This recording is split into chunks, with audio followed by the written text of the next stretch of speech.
બ્રાહ્મણના શ્રાપથી ડરવું.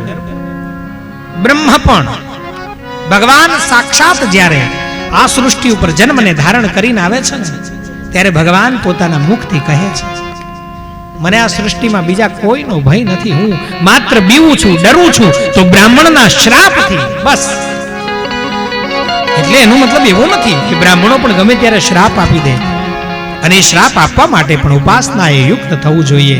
3 કાળની ગાયત્રી સંધ્યાને આચરવી પડે, બ્રહ્મયજ્ઞને કરવો પડે, વેદ વિદ્યાઓને ભણવી પડે, અને પછી પરાનું ધ્યાન કરી પરામાં પરયુક્ત બની અને ઉપરયુક્ત ઉપાસનાથી એ જગદંબાના શરણાને સેવવું પડે. એ શરણને સેવતા સેવતા, એ ચરણને સેવતા સેવતા જગદંબાની જે અનુકંપાએ યુક્ત અમૃતામય દૃષ્ટિ છે, એ દૃષ્ટિને પ્રાપ્ત કરવી પડે. પછી ઈ બોલે એમ થાય.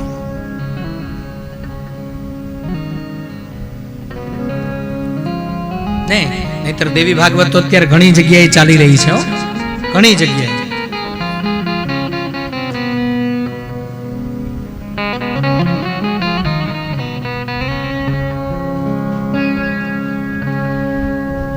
અને બધે જગદંબા જ હોય, બધે આદિ શક્તિ જ હોય, બધે પરાંબા જ હોય. કહેવા વાળા કંઈક આગુ પાછું કહે, ઓછું વધારે કહે, ક્યાંક એના ગુણો વધારે ગાય, ઓછા ગાય, પણ જગદંબા તો સર્વત્ર સરખી જ છે.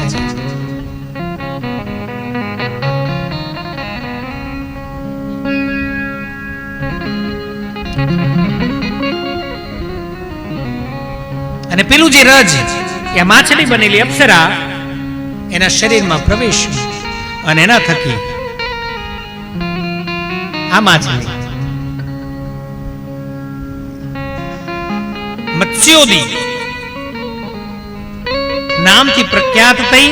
કન્યાના શરીરમાંથી માછલીની વાસ આવતી હતી, એવી કન્યાનો આ માછલીમાંથી જન્મ થયો, એટલે આનું નામ મત્સ્યગંધા પડ્યું છે. મત્સ્યગંધા તદા જાતા કિશોરી ચાતુ સુપ્રભા તસ્ય કાર્યાણી કુરવાણા વાસવી જાતિ સુપ્રભા. આવી રીતે મત્સ્યગંધાનો જન્મ થયો છે. શાંતનુ નામના રાજા સાથે પ્રણય, અને એમાંથી વ્યાસજીની ઉત્પત્તિ થઈ છે.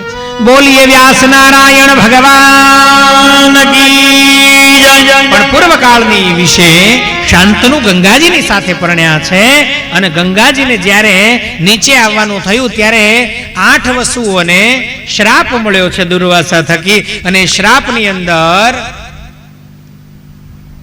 અથવા તો એમાંથી મુક્ત થવા માટે આ 8 વસુઓએ ગંગાને પ્રાર્થના કરી છે કે સાંભળો, તમે નીચે જાઓ છો ને, મહારાજ શાંતનુને મળજો, તમારું એમની સાથે લગ્ન થશે.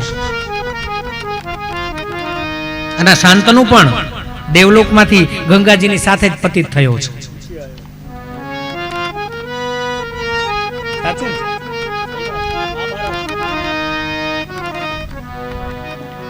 એની કથા સંભળાવી છે. એના થકી 7 દીકરાઓનો જન્મ થયો છે. પણ ગંગાજીએ આ 8 વસુઓના ઉદ્ધાર માટે થઈ અને શાંતનુ પાસેથી વચન માંગ્યું હતું કે સાંભળ, તારી સાથે લગ્ન કરું, પણ તે જે દિવસે મને પ્રશ્ન પૂછ્યો કે હું સ્વતંત્ર, આમ કેમ કરો છો, કામ કેમ કરો છો, તે દિવસે આપણા સંબંધ પૂરા, પૂછવાનું નહીં મને કાંઈ. 7 દીકરાઓનો જન્મ થયો, સાથે 7 ને ગંગાજીની અંદર પધરાવી દીધા છે. 7 વસુઓનો ઉદ્ધાર થયો છે. જોકે આની પાછળ બધે રહસ્યો પડ્યા છે. આપણી કથાઓ એક પણ નિરર્થક નથી. એક કથા એકની સાથે એક સુંદર સુવર્ણની કડીની જેમ જોડાયેલી છે. પહેલા દ્વાપરમાં ઘટેલી ઘટના એ આ દ્વાપરમાં ઘટેલી ઘટનાની સાથે એની કડી જોડાયેલી છે.